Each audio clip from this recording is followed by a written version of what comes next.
Hi అండి అందరికీ welcome to my channel. ఈరోజు రెసిపీ వచ్చేసి చాలా సింపుల్ స్వీట్ రెసిపీ అండి. చాలా జ్యూసీగా ఉంటుందండి. మడత కాజాలండి, చాలా టేస్టీగా ఉంటుంది, చాలా సింపుల్ కూడా. కొన్ని టిప్స్ పాటిస్తే మనకి పర్ఫెక్ట్గా వస్తుంది. ప్రాసెస్ చూసేద్దామా?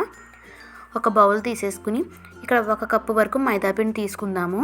ఇందులోకి చిటికెడు బేకింగ్ సోడా వేసుకుందాం, చిటికెడు సాల్ట్ కూడా వేసుకుందాము, ఒక 1/2 టీ స్పూన్ వరకు గీ వేసుకుందాము. ఈ గీ కూడా వేసేసి ఒకసారి బాగా మొత్తం కలిసేలా బాగా కలిపేసుకుందాం. హ్యాండ్తోనే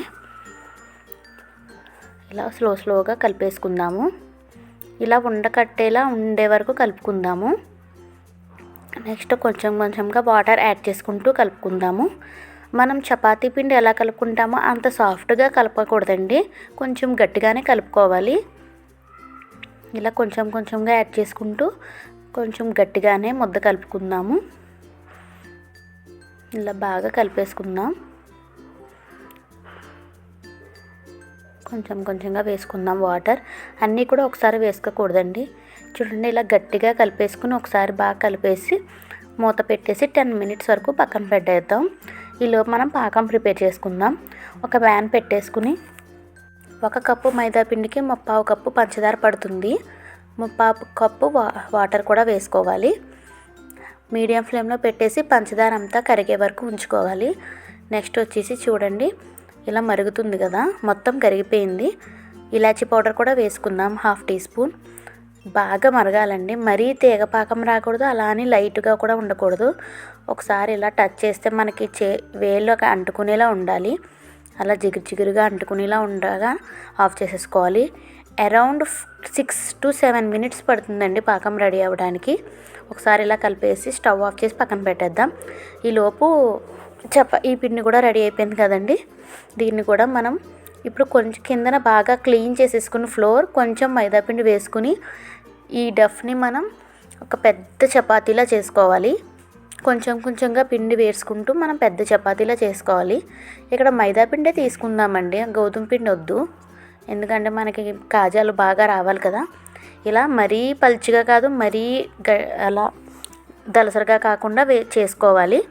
కొంచెంగా పిండి మాత్రం వేసుకోవాలండి. పిండి కొంచెం ఎక్కువే పడుతుందండి. ఇలా సైడ్స్ మనం 4 సైడ్లు ఈక్వల్గా రావడం కోసం మనం సైడ్ని షేప్లో కట్ చేసుకుందాం. వీటేం వేస్ట్ చేయడం అవసరం లేదండి, ఇలా మధ్యలో పెట్టేసుకోవచ్చు. ఇలా ఒక్కొక్కటిగా తీసి మధ్యలో పెట్టేసుకోవచ్చు, ఏ ప్లేస్లో అయినా. పైన ఇప్పుడు మొత్తం ఈక్వల్గా ఉంది కదండి 4 సైడ్స్ కూడా. ఇప్పుడు కొంచెంగా పిండి వేసుకుంటూ మనం చేతికి ఒకసారి ఆయిల్ అప్లై చేసుకుందాం. స్పూన్తో అయినా వేసుకోవచ్చండి, అలా అయినా పర్లేదు. ఇలా కొంచెంగా పెట్టేసి పిండి మళ్ళీ పొడి పిండి జల్లుకుంటూ మనం స్లోగా మనం ఇలా రౌండ్గా చుట్టుకోవాలి. చూడండి, కొంచెం పిండి వేసుకుంటూ రౌండ్గా స్లోగా కొంచెం ఓపిక్గా చేసుకోవాలండి. ఇదే ప్రాసెస్. ఇక్కడ మాత్రం కొంచెం ఓపిక్గా స్లోగా చేసుకుంటే మనకి పర్ఫెక్ట్గా వస్తాయి. ఇలా ఒక రౌండ్ చుట్టిన తర్వాత మళ్ళీ కొంచెం పిండి అద్దుకుందాము. మళ్ళీ ఒక్కొక్కసారి రౌండ్ చుట్టుకుని కొంచెం పిండి యాడ్ చేసుకుందాం. ఇలా స్లోగా మాత్రం చేసుకుందామండి. ఇదేనండి ఈ ప్రాసెస్ మాత్రం మనం పర్ఫెక్ట్గా చేస్తే మిగిలిందంతా చాలా ఈజీ అండి కాజాలు చేసుకోవడం.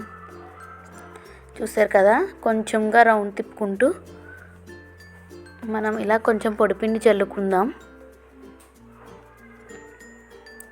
అలానే మొత్తం కూడా ప్రిపేర్ చేసేసుకుందాము. కొంచెంగా పిండి వేసుకుంటూ ఇలా రౌండ్ చుట్టేసుకుందాం.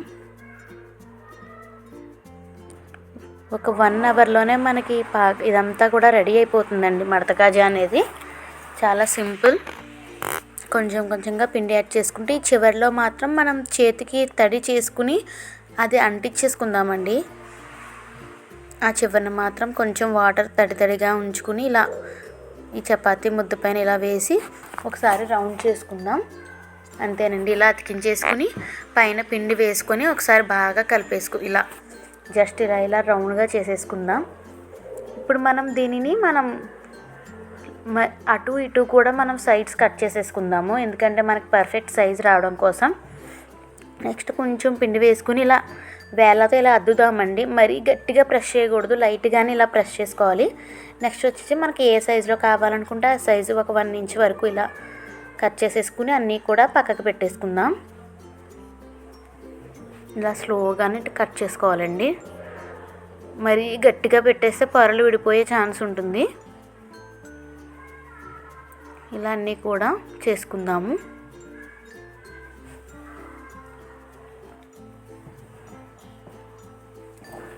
నెక్స్ట్ వచ్చేసి చూడండి, మధ్యలో పొరలు చూసారా ఎంత బాగా కనిపిస్తున్నాయో.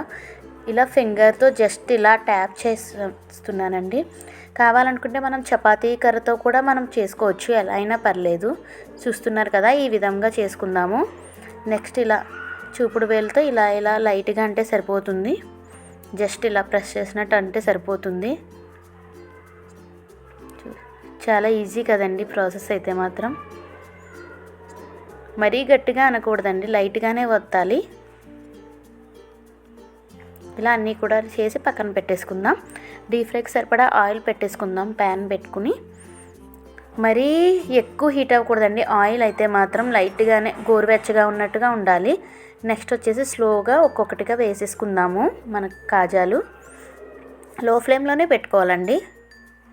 ఇలా అన్నీ కూడా యాడ్ చేసేసుకున్న తర్వాత అప్పుడే గరిటె పెట్టి తిప్పకూడదు. ఒక 5 మినిట్స్ వరకు అవే పైకి వస్తాయి. చూడండి, పైకి ఇంచక్క వచ్చింది కదా. ఒకసారి పైకి ఇలా వచ్చిన తర్వాత మీడియం ఫ్లేమ్లోకి పెట్టేసుకుని మనము ఒకసారి గరిటె పెట్టేసి మనం ఫ్రై చేసేసుకుందాము. చూడండి, ఏమీ విడిపోలేవు కదా. మధ్యలో పొరలు చూసారా ఎంత బాగా కనిపిస్తున్నాయో. ఇదే ప్రాసెస్లో చేసుకుంటే చాలా పర్ఫెక్ట్గా వస్తుందండి మడత కాజా అనేది. చూసారు కదా, ఈ గోల్డెన్ కలర్లో వచ్చే వరకు మనం మీడియం ఫ్లేమ్లో పెట్టి డీప్ ఫ్రై చేసుకోవాలి. ఈ డీప్ ఫ్రై అరౌండ్ 8 మినిట్స్ వరకు పట్టిందండి టైం. వీటిని మనం ఆల్రెడీ రెడీ చేసుకున్నాం కదండి, పాకంలోకి యాడ్ చేసేసుకుందాము. యాడ్ చేసేసుకుని ఒకసారి బాగా కలిపేసుకొని మూత పెట్టేసి ఒక 10 మినిట్స్ వరకు మనం ఉంచేద్దాము. ఎందుకంటే మనకు పాకం బాగా పీల్చుకుంటుంది కదా ఈ కాజాలు. చూడండి, ఇలా ఒకసారి అంతా కూడా ఇలా పాకంలోకి వచ్చేలా డిప్ చేసుకుందాం. అటు ఇటు కూడా ఇలా డిప్ చేసేసుకుని ఒకసారి బాగా కలిపేసి చూడండి, చాలా బాగా కనిపిస్తుంది కదండి. కాజాలు అయితే మాత్రం బాగా పర్ఫెక్ట్గా వచ్చాయి. ఒక 10 మినిట్స్ తర్వాత మనం ప్లేట్లో సర్వ్ చేసేసుకోవడమేనండి. చాలా టేస్టీగా, చాలా జ్యూసీగా ఉంటుందండి. చాలా సింపుల్ కూడా కదండి. మనం బయట ఎక్కడో తినే కన్నా మనం ఇంట్లోనే టేస్టీగా ప్రిపేర్ చేసుకుంటే చాలా బాగుంటుంది కదా. Thank you for watching.